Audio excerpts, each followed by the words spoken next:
नाज़रीन ख़बरें नए अपडेट जे सिलसिले खे अॻिते वधाईंदे ख़बर शामिल कंदासीं। मोरो ख़बर शामिल करे थी मोरो सिंध मां जितां सिंधी अल्ताफ़ सुमरो जी रिपोर्ट मुताबिक़ मोरो पुलिस जो फाशीअ जे अॾे ते छापो हिकु मर्द समेत 3 औरतुनि खे गिरफ़्तार करे केस दाख़िल करे छॾियो।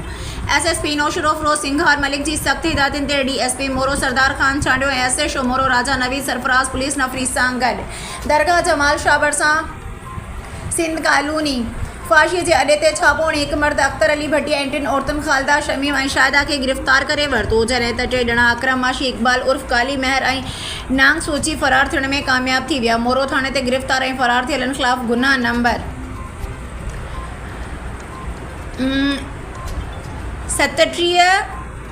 371A 371B कलम 527/2024 तहत केस दाख़िल करे छॾियो आहे। ॿिए तरफ़ DSP सरदार ख़ान चांडियो ऐं SHO मोरो राजा नवीद सरफराज़ चयो त SSP नौशरो फ़िरोज़ सिंघार मलिक जी सख़्त हिदायतुनि ते ॾोहारी जुआरिन मंशात फ़रोशन ऐं समाजी बुराइनि में मुलविस ख़िलाफ़ कार्रवायूं तेज़ कयूं वयूं आहिनि। ॾोहारनि खे एॾा बि बाज़र छो न हुजनि, उन्हनि खे हरगिज़ बर्दाश्त न कयो वेंदो।